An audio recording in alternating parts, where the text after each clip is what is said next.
Hi, welcome to my political show, Kavindu Political Times. Before start the show, I want to hit the like button and subscribe to my show.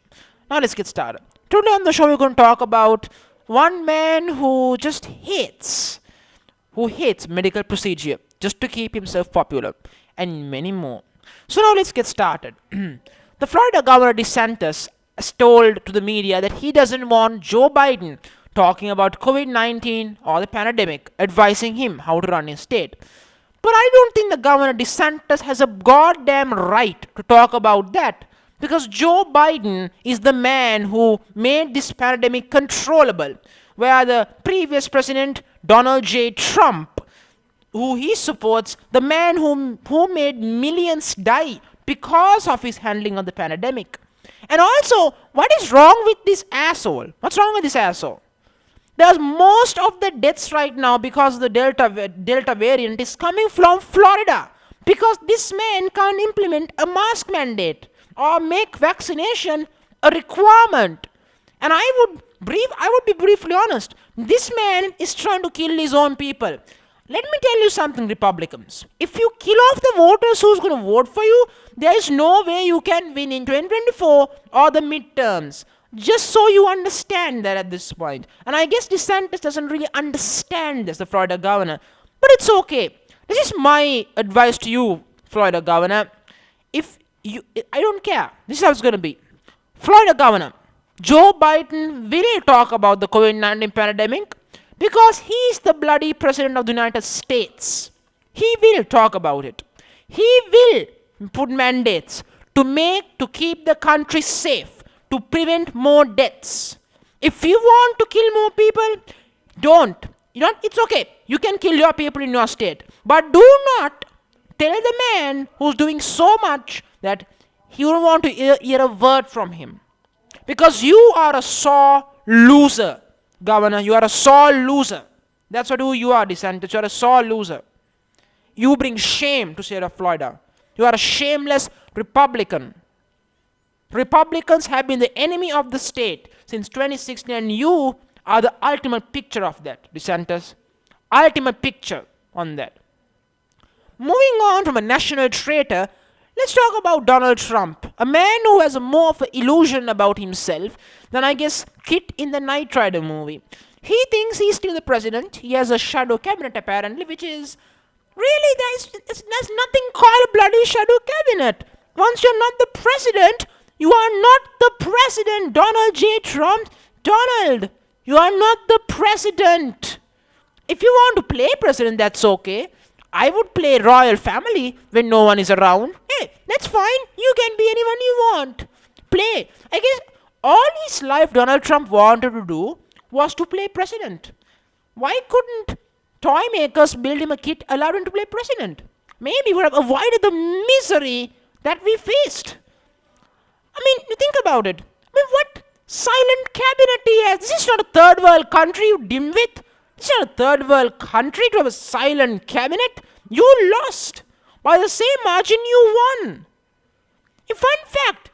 I guess Donald Trump might be one of those guys who will never say he lost. Because if he says he lost, he will have no money.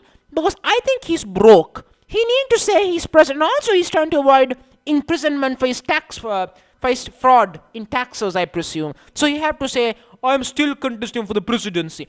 You know what, Donald? I think you should run for the presidency in 2024, and we will see who wins. And if you do lose the election, you must surely say you are a loser at that point, you really should. I think you should run and show the world why a sore loser like you did lose the last time. I think you should, Donald. You should. Now, of course, moving on to Donald, I don't think the Republican Party cares for you anymore because the Republican Party just supported the infrastructure bill.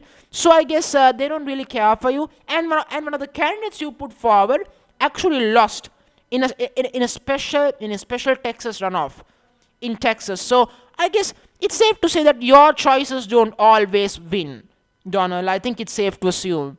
You know what, Donald? It's okay. You're an old man. You should go to Florida. Which you're already in Florida. Go to old people's home. Relax in there, Donald. Play president. It's fine. Play president, buddy. we always going to be play president for you, but don't bring your bullshit to the White House. The people in this country had enough of your shenanigans, and your children's bullshit. Stay away, Donald Trump. Stay away.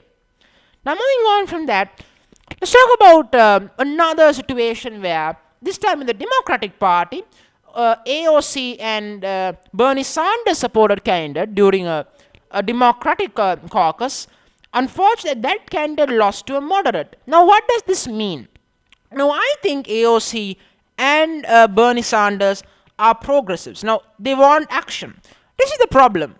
You can't. I'm a man of action as well. I believe in straightforward action. I believe that there should be no waste of time if something has to get done. But I believe you have to understand the circumstances before you say something. In some regards, for Joe Biden, he has a 50-50 Senate. So for him to pass his agenda, it's going to be difficult because that's how it's going to be. And I think that's what AOC and Bernie Sanders have to understand. But I must give credit to Bernie Sanders. He's in the budgetary committee.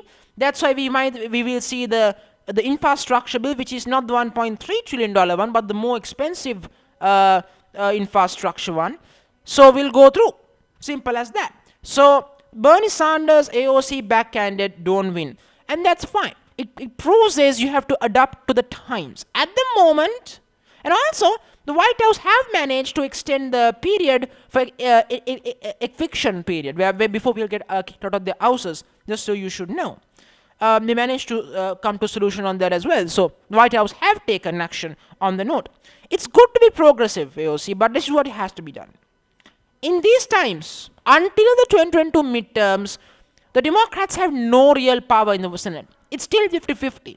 When you have people like Senator Joe Manchin, you always going to struggle. So you have to win the midterms, and then we might see the positive attitude of your positive attitude or Bernie's attitude comes into play. At the moment, the Democrats does not have the full power band, the full power group to do what they want to do.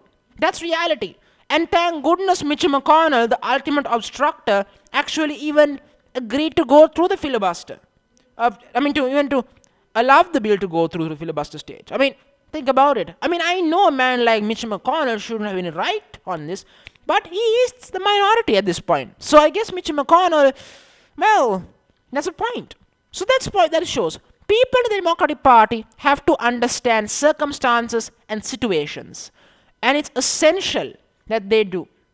And I believe that their progressiveness is essential for the party and for the country. I think it's essential.